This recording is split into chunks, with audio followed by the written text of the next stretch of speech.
Bismillahirrahmanirrahim. Assalamualaikum warahmatullahi wabarakatuh. Apa kabar Kristober semuanya? Semoga kita semua selalu dalam lindungan Allah SWT. Kekaguman yang berlebihan tetapi tidak memperhatikan hukum-hukumnya malah justru bisa terbalik menjadi penghinaan.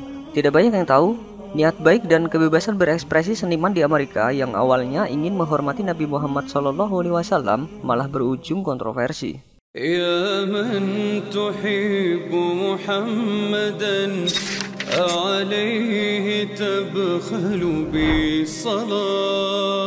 Di gedung Mahkamah Agung Amerika Serikat di Washington DC terpampang beberapa relief atau patung yang menempel pada permukaan dinding yang terbuat dari batu pualam.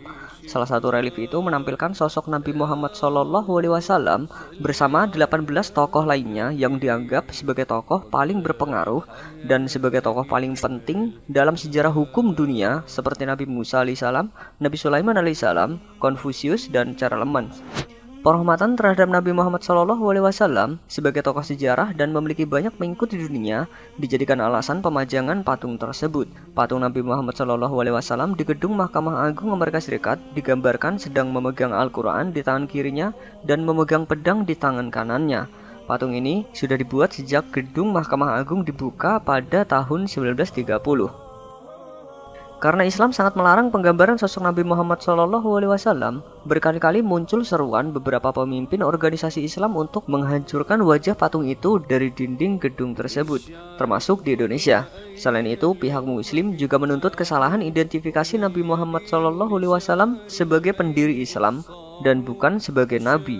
Sebuah petisi yang ditandatangani oleh 16 kelompok Islam di seluruh dunia akhirnya ditanggapi pihak Mahkamah Agung.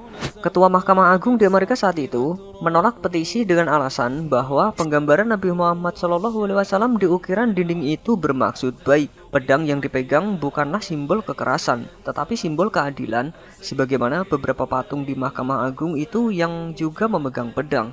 Pihaknya juga menolak menghancurkan patung karena itu akan merusak kesatuan artistik hiasan dalam gedung itu. Sementara itu, seniman sang pemahat patung, Adolf Weinman, adalah seorang pengagum sosok Nabi Muhammad SAW. Saat itu, Weinman diberi kebebasan untuk memahat siapapun sosok yang merefleksikan fungsi dari gedung Mahkamah Agung itu sendiri. Dan karena ini berbicara soal keadilan, Weinman pun membuat patung Nabi Muhammad SAW sebagai refleksi pengakuan dan penghormatan dirinya atas kredibilitas dan jasa besar Nabi Muhammad SAW terhadap perkembangan sejarah hukum di dunia.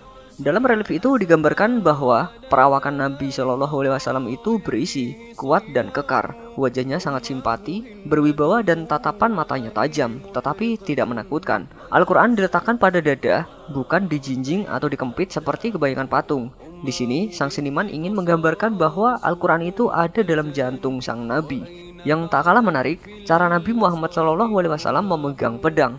Yang dipegang bukanlah gagangnya, tetapi di atas gagang atau bagian yang tajam. Itu berarti keadilan telah dilaksanakannya, bukan hanya untuk orang lain, tetapi juga untuk dirinya. Pedang yang dipegang juga menghadap ke bawah, yang menandakan kalau pedang di sini bukan sebagai alat perang, tetapi lambang keadilan yang harus direalisasikan. Patung Nabi Muhammad SAW juga pernah dipajang di Manhattan Appellate Courthouse di New York. Patung Nabi Muhammad SAW berdiri di antara sekitar 9 patung lainnya di atas gedung pengadilan banding Manhattan itu. Lagi-lagi ini juga merupakan pilihan sang pemahatnya, Charles Albert Lopez, yang ingin menghormati Nabi Muhammad SAW sebagai salah satu tokoh penting untuk kontribusi beliau dalam perkembangan hukum di dunia. Delegasi Muslim dari Indonesia, Mesir, dan Pakistan melalui kedutaannya di markas PBB mengajukan permintaan untuk meniadakan patung itu karena ini adalah suatu penghinaan. Ditambah lagi patung itu pernah tergeletak miring di atas rumput. Akhirnya setelah hampir berdiri tegak selama 50 tahun, patung Nabi Muhammad SAW itu dicabut dari jajaran 9 patung yang berdiri tegak di atas gedung pengadilan banding Manhattan, New York. Hingga kini masih terlihat satu tempat kosong bekas patung Nabi Muhammad yang dulunya sempat berdiri tegak. Dalam catatan perjalanan 4 bulan di Amerika, Buya Hamka menilai bahwa pengetahuan tentang Islam di negeri Paman Sam saat itu masih sangat kecil. Menurutnya, kebudayaan manusia memberi wujud kepada para nabi adalah ketika agama Nasrani memasuki Roma. Sejak itu, banyak seniman yang berlomba-lomba memahat patung menyerupai nabinya. Hamka sendiri meyakini bahwa Nabi Nuh, Nabi Ibrahim, Nabi Musa, Nabi Daud, Nabi Isa, dan Nabi Muhammad SAW sangat anti kepada patung. Inilah akibatnya kalau kebebasan berekspresi tidak memperhatikan toleransi, niat menghormati, tapi tidak tahu bagaimana cara menghormati. Kalau kita menganggap mereka tidak tahu akan larangan itu, tapi ketika akan membuat patung, pastinya mereka kan butuh contoh. Dan ketika contoh sosoknya itu tidak ada, kenapa mereka tidak berpikir kalau ada apa-apa di balik ketiadaan contoh itu? Umat Islam dilarang menggambar wajah para nabi itu karena ketika nabi masih hidup, tidak ada yang melukis wajahnya. Nabi Muhammad SAW sendiri adalah sosok yang sederhana dan tidak ingin ditonjolkan melalui lukisan maupun gambar. Beliau juga tidak suka disanjung karena dikhawatirkan akan memunculkan pengultusan dan pemujaan. Janganlah kalian berlebih-lebihan dalam memujiku, sebagaimana orang-orang Nasrani telah berlebih-lebihan memuji Isa putra Maryam. Aku hanyalah hambanya, maka katakanlah Abdullah wa Rasuluh. Hadis riwayat Bukhari.